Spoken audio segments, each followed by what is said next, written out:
على رسوله الكريم أما بعد فأعوذ بالله من الشيطان الرجيم بسم الله الرحمن الرحيم واقتلوهم حيث ثقفتموهم وأخرجوهم من حيث أخرجوكم والفتنة أشد من القتل ولا تقاتلوهم عند المسجد الحرام حتى يقاتلوكم فيه فإن قاتلوكم فاقتلوهم كذلك جزاء الكافرين فإن انتهوا فإن الله غفور رحيم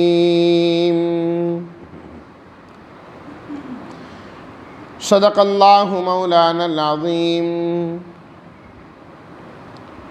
اللهم صل على سيدنا ومولانا محمد وعلى آل سيدنا ومولانا محمد وبارك وسلم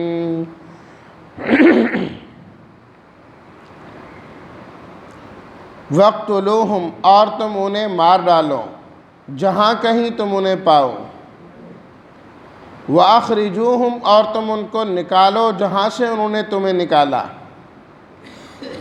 اور فتنہ قتل سے بھی زیادہ سخت ہے اور تم مت قتل کرو ان کو مسجد الحرام کے پاس یہاں تک کہ وہ تمہارے ساتھ لڑیں اس کے اندر پس اگر وہ لڑیں تمہارے ساتھ تو تم ان کو قتل کر دو اسی طرح ہے بدلہ کافروں کا پس اگر وہ رک جائیں تو بے شک اللہ تعالیٰ بخشنے والے رحم کرنے والے ہیں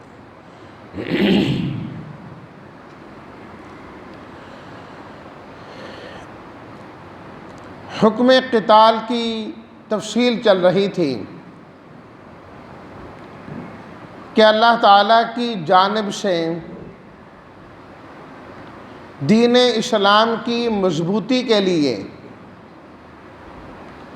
امن و امان کو قائم رکھنے کے لیے مسلمان کی جان مال آبرو اور عزت کی حفاظت کے لیے پروردگار عالم نے جہاد کی اجازت دی ہے اور یہ بات ذہن میں رہے کہ جہاد جہد سے ہے اور جہد کا معنی ہوتا ہے محنت کرنا اور کوشش کرنا ہر وہ کوشش اور محنت جو دین اسلام کی مضبوطی کے لیے ہو کفار اور مشرکین کو کمزور کرنے کے لیے ہو وہ تمام کوششیں جہاد ہی کہلاتی ہیں سب کے سب جہاد ہیں نبی کریم صلی اللہ علیہ وسلم نے خود ارشاد فرمایا جاہدوا المشرکین باموالکم وانفسکم والسنتکم مشرکین کے خلاف تم جہاد کرو اپنے مالوں کے ذریعے سے کہ اگر ان کے خلاف مال خرچ کرنے کی ضرورت پیش آ جائے اور اللہ نے آپ کو مال کی نعمت عطا فرمائی ہے تو فرمایا کہ تم اس مال کو خرچ کرو گے تو اللہ تعالیٰ جہاد کا ثواب عطا فرما دیں گے اس لیے فرمایا نا کہ جو ایک تیر ہے اس کی وجہ سے اللہ 3 بندوں کو جنت میں داخل فرمائیں گے ایک تیر بنانے والا ہے جو اس نیت سے بناتا ہے کہ یہ جہاد میں کام آئے گا اور ایک تیر چلانے والا اور تیسرا تیر پکڑانے والا تو جو بنانے والا ہے چاہے اپنے ہاتھوں سے بنائے یہ پیسہ دے کے بنوائے دونوں بنانے والوں میں شامل ہیں اللہ اکبر ایک موقع پر نبی کریم صلی اللہ علیہ وسلم نے اعلان فرمایا کہ جو آدمی خود جہاد کے لیے نہیں جا سکتا وہ کسی مجاہد کو تیار کر دے۔ من جہز غازیا فی سبیل اللہ فقد غزا، جو اللہ کے راستے میں کسی مجاہد کو سامان دے گا وہ بھی جہاد کرنے کے برابر ہی ثواب پائے گا۔ جہاد بالمال، جہاد بالانفس، اپنی جان کو خود حاضر کرنا۔ بِأَلْسِنَتِكُمْ، اللہ تعالیٰ نے آپ کو زبان کی طاقت عطا فرمائی ہے، آپ گفتگو کر سکتے ہیں، فصیح اللسان ہیں، اور لوگوں کو ترغیب دے کر جہاد کے لیے تیار کر سکتے ہیں۔ آپ کا یہ زبان کو حرکت دینا بھی جہاد میں شامل ہوگا، تو لوگوں کو متوجہ کر رہے ہیں اس کی طرف۔ اللہ تعالیٰ نے آپ کو شعر و شاعری کی نعمت عطا فرمائی ہے، آپ اس کے ذریعے سے ان کا مقابلہ کرتے ہیں، یہ بھی جہاد میں شامل ہے۔ اسی طرح اللہ تعالیٰ نے آپ کو قلم کی طاقت عطا فرمائی ہے، آپ دین اسلام کی حمایت میں اور ان کے خلاف قلم استعمال کریں، یہ جہاد بالقلم ہے۔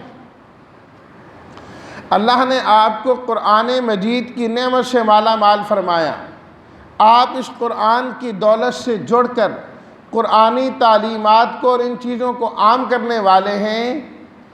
قرآن کی تشریح کے مطابق یہ بھی جہاد ہے۔ سورہ فرقان میں اللہ تعالیٰ نے فرمایا فَلَا تُطِعِ الْكَافِرِينَ، میرے حبیب آپ کافروں کی اطاعت نہ کریں، وَجَاهِدْهُمْ بِهِ جِهَادًا كَبِيرًا، اور آپ اس کے ذریعے، مکی صورت ہے وہ، آپ اس کے ذریعے یعنی قرآن مجید کے ذریعے سے جہاد کبیر کیجیے۔ قرآن کی تعلیمات کو عام کرنا یہ جہاد کبیر ہے، جہاد کبیر ہے یہ۔ اللہ اکبر۔ تو قتال اس سے اگلا لفظ ہوتا ہے، وہ ہوتا ہے ان کے ساتھ لڑنا، مقابلہ کرنا، ان کا لڑائی کرنا، جنگ کرنا، اور قتل اس سے بھی اگلا لفظ ہے کہ انہیں مار ڈالنا۔ تو اللہ تعالیٰ نے پہلے فرمایا وَاقْتُلُوهُمْ حَيْثُ ثَقِفْتُمُوهُمْ، کہ تم قتل کر ڈالو ان کو جہاں کہیں تم ان کو پاؤ۔ جیسے میں نے عرض کیا تھا کہ سن 7 ذوالقعدہ میں جب دوبارہ عمرے کی ادائیگی کے لیے آئے تو اس وقت احتمال تھا کہ لڑائی ہو سکتی ہے، سن 6 میں تو واپس چلے گئے، سن 7 میں جب آئے تو ڈر تھا کہ وہ لڑیں گے تو ہم کیا کریں گے، تو اللہ تعالیٰ نے فرمایا کہ اگر وہ لڑیں تو وَاقْتُلُوهُمْ حَيْثُ ثَقِفْتُمُوهُمْ، جہاں بھی تمہارے ہاتھ لگ جائیں چھوڑنا تم نے بھی نہیں ہے، تم بھی ان کی گردنیں اتار کے رکھ دو، ہم تمہیں اجازت دیتے ہیں۔ وَأَخْرِجُوهُمْ، اور اللہ تمہیں موقع عطا فرمائے تو نکال دو ان کو وہاں سے، نکال دو ان کو وہاں سے جہاں سے انہوں نے تمہیں نکالا ہے۔ تو اس کے اندر علت بھی بیان ہو گئی کہ ان کو نکالنے کی وجہ یہ ہے کہ پہلے انہوں نے تمہیں وہاں سے نکالا ہے، انہوں نے تمہیں وہاں سے نکالا ہے۔ اللہ اکبر۔ کہ مسلمان صحابہ کرام اور نبی کریم صلی اللہ علیہ وسلم مکہ المکرمہ میں رہتے تھے نا، انہوں نے ایسے حالات پیدا کیے، ایسا ماحول بنایا انہوں نے کہ مسلمانوں کو وہاں سے نکلنے پر مجبور کر دیا، مجبور ہو کر مسلمانوں نے مکہ کو چھوڑا۔ تو فرمایا وَأَخْرِجُوهُمْ مِنْ حَيْثُ أَخْرَجُوكُمْ، چونکہ انہوں نے نکالا ہے تو بدلے میں تم بھی ان کو نکال سکتے، اجازت دی اس بات کی۔ اللہ اکبر۔ اور جب مسلمان کامیاب ہو کر مکہ المکرمہ آئے اور مکہ فتح ہوا تو آپ علیہ الصلاۃ والتسلیمات کی رحمت والی اور شفقت والی زندگی دیکھی ہے کہ آپ علیہ الصلاۃ والتسلیمات نے ان تمام کو معاف فرما دیا۔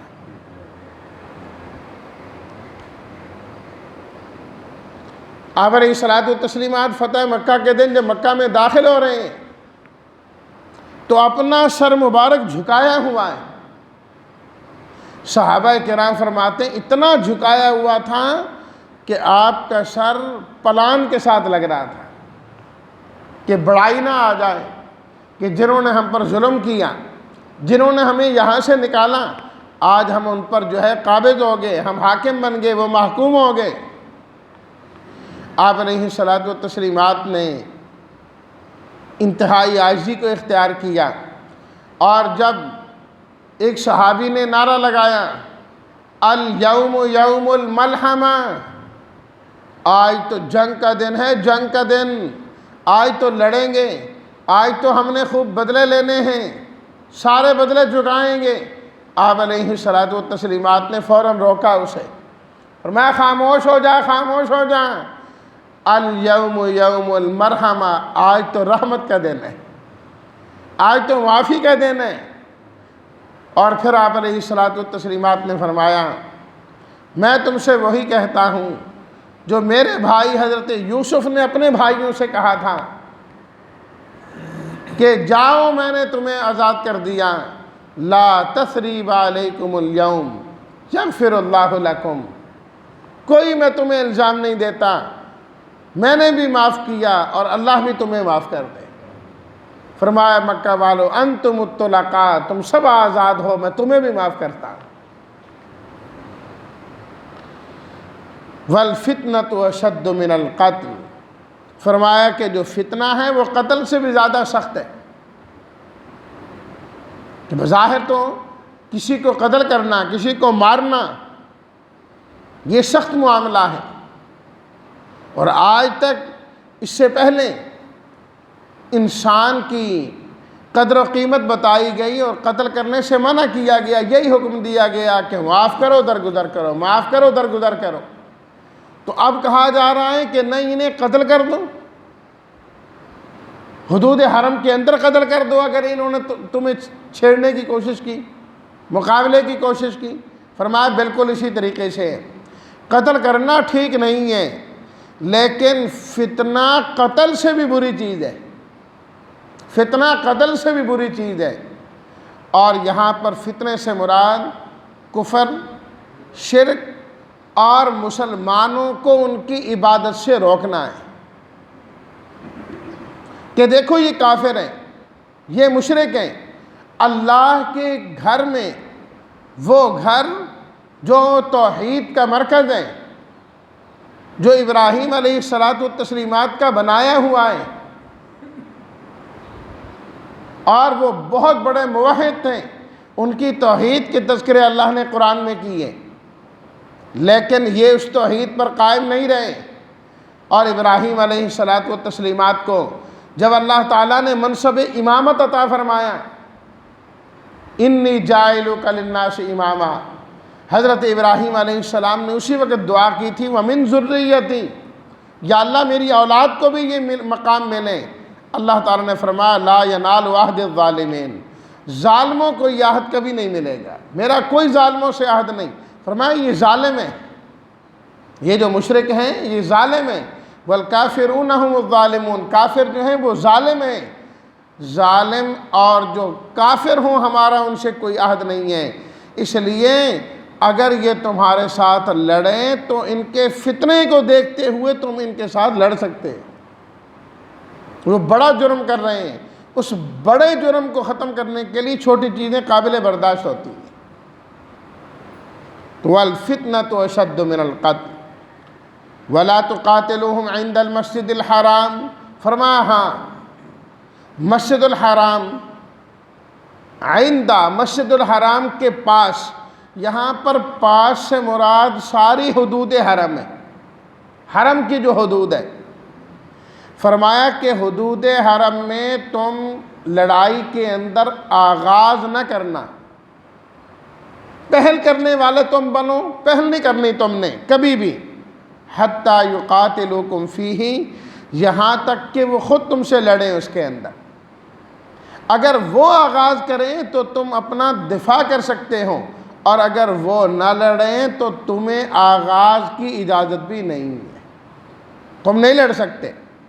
فَإِن قَاتَلُوكُمْ فَاقْتُلُوهُمْ، ہاں اگر وہ لڑیں گے تو پھر تم انہیں مار سکتے ہو۔ كَذَلِكَ جَزَاءُ الْكَافِرِينَ، فرمایا اس طرح کے جو کافر ہوں، جو لڑائی کرنے والے ہوں، لڑنے والے ہوں، تو ان کا بدلہ یہی ہے کہ وہ لڑائی میں آ جائیں تو پھر تم نے ان کو چھوڑنا نہیں، ان کی گردنوں کو اڑا کے رکھ دینا ہے۔ لیکن یہ لڑائی کب تک کرنی ہے، اس جنگ کی اجازت کب تک ہے؟ تو فرمایا فَإِنِ انْتَهَوْا، پس اگر یہ لوگ باز آ جائیں، کس بات سے؟ یا تو لڑائی سے۔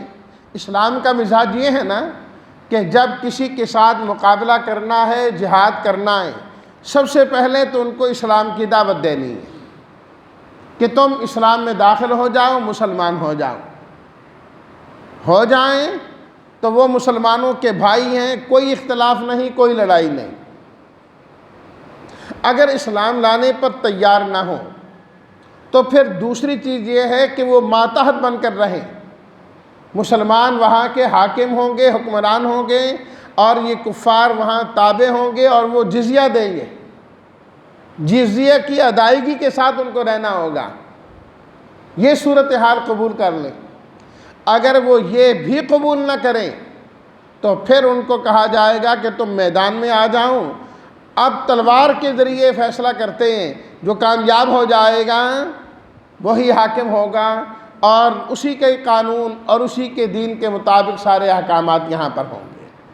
تو فَإِنِ انْتَهَوْا، پس اگر وہ باز آ جائیں، اگر باز آئیں صرف لڑائی سے کہ ہم نے لڑائی نہیں لڑنی بلکہ ہم جزیہ دے کے رہیں گے، یہ علاقہ تمہارا ہوا، تمہاری حکومت میں ہم رہیں گے، تو فرمایا کہ پھر بھی تم نے ان سے نہیں لڑنا۔ اور اگر وہ رک جائیں لڑائی سے بھی، جزیہ دینے سے بھی، وہ تو براہ راست ایمان لانے کو تیار ہیں، وہ کہتے ہیں ہم اپنے کفر سے باز آتے ہیں۔ فرمایا اس صورت میں بھی تم نے نہیں لڑنا۔ کیوں؟ جب وہ کفر سے ہی باز آ جائیں فَإِنَّ اللَّهَ غَفُورٌ، تو جو باز آ جائیں، توبہ کر لیں، معافی مانگ لیں، تو اللہ تعالیٰ غفورٌ، اس کے سارے گناہوں کو معاف کر دینے والے ہیں۔ اور صرف معاف کر دینے والے نہیں، رحیم، اللہ تعالیٰ اپنی رحمتوں کا نزول بھی ان پر فرمانے والے ہیں۔ جسے اللہ معاف کر دے، جس پر اللہ کی رحمت کا نزول ہو، اے مسلمانوں تم ان کو کیسے قتل کر سکتے ہو؟ تمہیں اس کی اجازت ہرگز نہیں ہے، اس کی اجازت ہرگز نہیں۔ جس نے کلمہ پڑھ دیا تمہارے سامنے، وہ مسلمان ہو گیا، بس وہ تمہارا بھائی بن گیا۔